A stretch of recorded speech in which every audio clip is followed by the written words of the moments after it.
겠습니다. 다 같이 사도신경 하시겠습니다.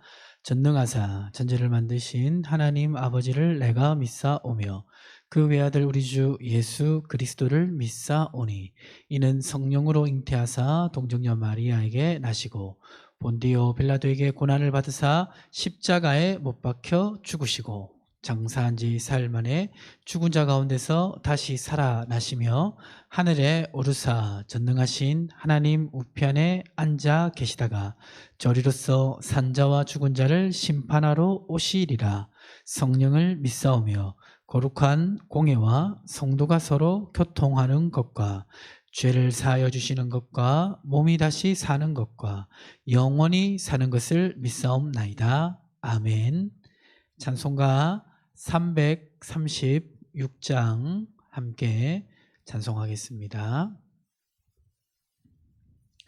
환난과 핍박 중에도 성도는 신앙 지켰네. 이 신앙 생각할 때에 기쁨이 충만하도다. 성도의 신앙 따라서 죽도록 충성하겠네. 옥중에 매인 성도나 양심은 자유 얻었네. 우리도 고난 받으면 죽어도 영광 되도다. 성도의 신앙 따라서 죽도록 충성하겠네. 성도의 신앙 본받아 원수도 사랑하겠네. 인자한 언어 행실로 이 신앙 전파하도다. 성도의 신앙 따라서 죽도록 충성하겠네. 아멘. 하나님께서 오늘 우리에게 주시는 하나님의 말씀은 구약 성경 다니엘 1장입니다. 구약 성경 다니엘 1장입니다.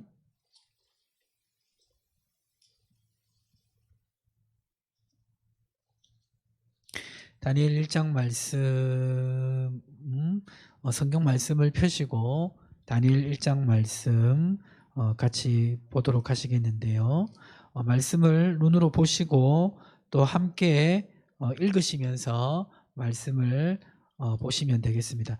이 다니엘 1장은 이 유다 나라가 바벨론에 의해서 멸망된 이후에 일어난 일을 기록하고 있는데요. 특별히 바벨론 나라 안에서 일어난 일을 기록하고 있습니다. 이 바벨론 왕국은 그때 당시 가장 강력한 패권자의 나라가 되어서 유다 나라를 멸망시켰습니다. 1절에 보시면 유다 왕 여호야김이 다스린 지 3년이 되는 해에 바벨론 왕 느부갓네살이 예루살렘에 이르러 성을 에워싸더니라고 되어 있습니다. 그리고 2절에 보니까 주께서 유다 왕 여호야김과 하나님 전 그릇 얼마를 그의 손에 넘기심에 그가 그것을 가지고 신할 땅 자기 신들의 신전에 가져다가 그 신들의 보물창고에 두었더라. 이 바벨론 왕 느부갓네살이 유다 왕 여호야김을 사로잡아 가지고 바벨론으로 끌고 갔는데요. 그때에 왕만 끌고 간 것이 아니라 3절에 보니까 왕족과 귀족 몇 사람들을 끌고 갔는데 그 중에서 정말 괜찮은 소년들을 같이 포로로 데려갔습니다. 4절에 보니까 곧 흠이 없고 용모가 아름다우며 모든 지혜를 통찰하며 지식에 통달하며 학문에 익숙하여 왕궁에 설 만한 소년을 데려오게 하였고. 그러니까 왜 데려왔냐면 이 유다의 이제 귀족과 왕족 중에 정말 그 앞으로 바벨론에서 쓸만한 인재를 찾은 것입니다. 그래서 이제 나이 많은 사람 말고 어려서부터 바벨론의 방식대로 교육하고 바벨론 왕에 충성할 사람들을 뽑은 것이죠. 그래서 그들을 여기 보니까 4절 후반부에 보니까 갈대아 사람의 학문과 언어를 가르치게 하였고, 그러니까 고국의 그런 언어를 가르치면서 훈련을 시킨 겁니다.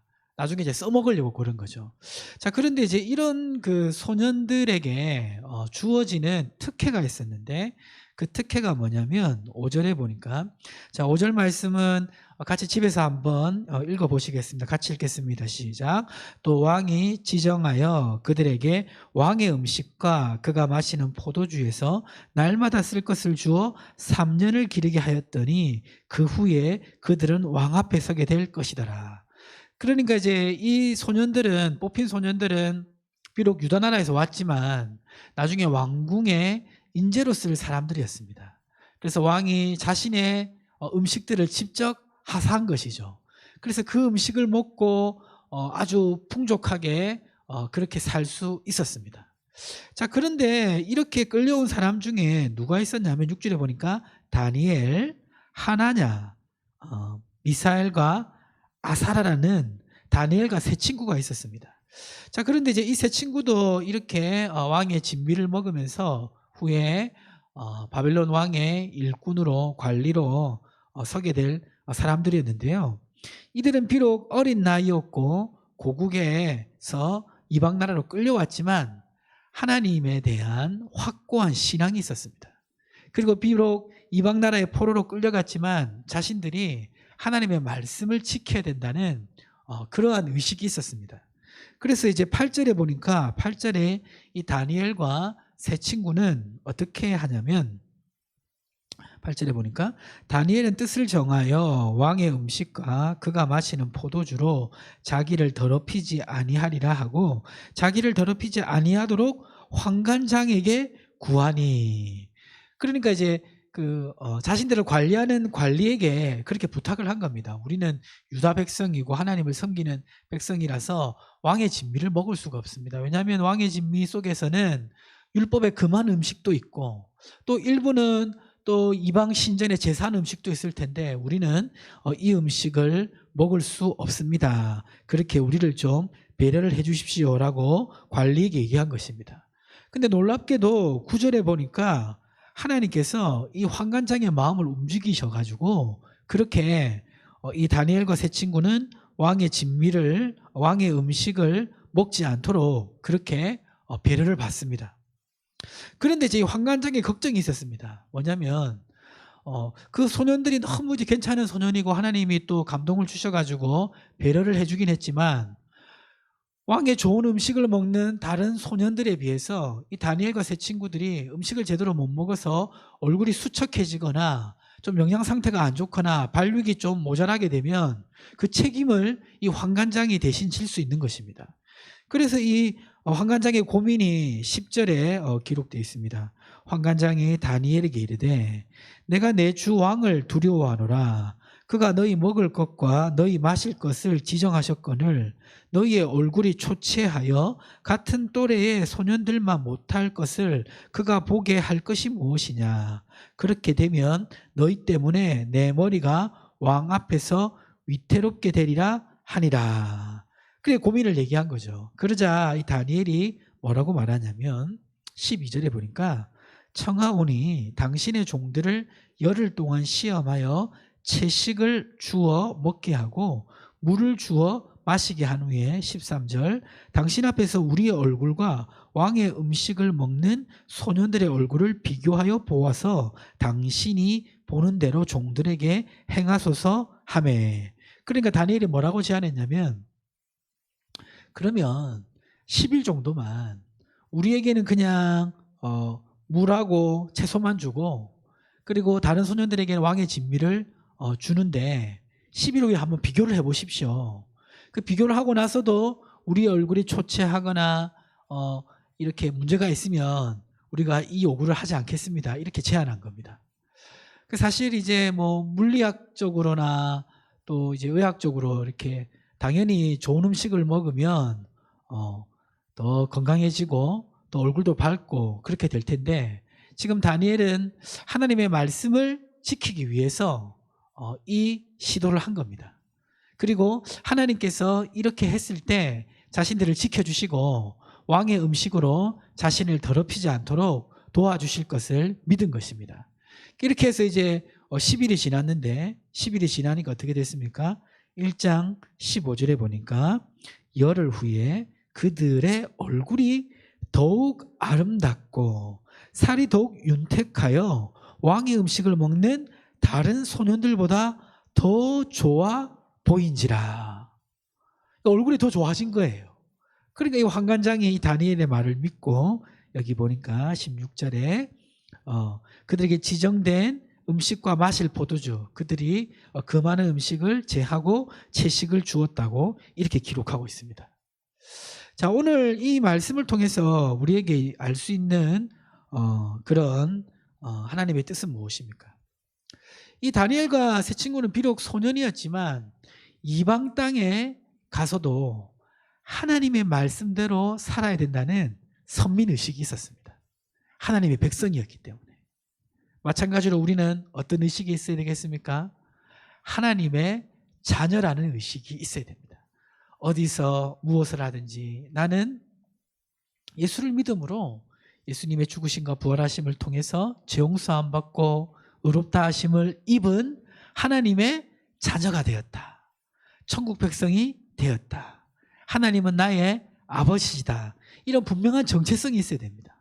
그런 정체성이 있으면 따라오는 게 있는데, 그게 뭐냐면 정체성에 맞는 일이 있고 정체성에 맞지 않는 일이 있는 것입니다. 다니엘과 세 친구들이 이 포도주와 왕의 진미를 거부한 것은 거룩한 하나님의 백성이 먹을 음식이 아니라는 그런 판단이 있었기 때문입니다. 동일하게 우리도 하나님의 자녀로서 하지 말아야 될 일들이 있는 것이죠. 자, 그런데 그렇게 하나님 백성답게 살다 보면 반드시 문제가 생깁니다. 이 제약세상 속에서 하나님의 말씀을 지키려고 하다 보면 그것을 지키지 못하게 하는 어려움들이 있습니다. 자, 그 어려운 순간에 이 다니엘은 하나님을 끝까지 믿고 하나님의 말씀을 붙들었습니다. 그럴 때 하나님께서 은혜를 주셨죠. 마찬가지로 우리도 그렇게 하나님의 말씀을 붙잡을 때 하나님께서 우리의 삶을 지켜주시는 줄 믿습니다. 자, 근데 그 말씀을 붙들고 우리가 나아갈 때 기억해야 될 것이 있는데, 그게 뭐냐면 바로 야고보서 1장 4절에 기록하고 있습니다. 야고보서 1장 4절 한번 찾아보시겠습니다. 야고보서 1장 4절 찾으셨으면 제가 한번 읽어보겠습니다. 인내를 온전히 이루라. 이는 너희로 온전하고 구비하여 조금도 부족함이 없게 하려 합니다. 무엇을 온전히 이루라? 인내를 온전히 이루라. 그러니까 하나님의 백성으로서 하나님의 말씀을 지키는 정체성을 가지고 살려고 할 때 처음에는 그런 마음이 들지만 이 다니엘과 세 친구처럼 많은 저항과 위협과 두려움이 있습니다. 그럴 때 말씀을 붙들고 내가 가져야 될 자세가 뭐냐면 바로 인내라는 거죠. 인내. 근데 이 인내는 그냥 차력사가 그냥 막 극한의 고통을 참아내는 인간적 인내가 아니라 하나님이 일하실 것을 기대하면서 참는 인내입니다. 다니엘과 세 친구들은 그렇게 인내했죠. 하나님의 말씀을 붙잡고 채식을 하며 왕의 진미를 거부하고 믿음으로 하나님을 기다렸더니 어떻게 됐습니까? 시편 40편 1절에 보면 내가 여호와를 기다리고 기다렸더니 귀를 기울이사 나의 부르짖음을 들으셨도다 라고 말씀한 것처럼 이 다니엘과 세 친구를 하나님이 지켜주셨고 왕의 진미로 하나님의 말씀을 어기지 않을 수 있도록 그들을 도와주셨습니다.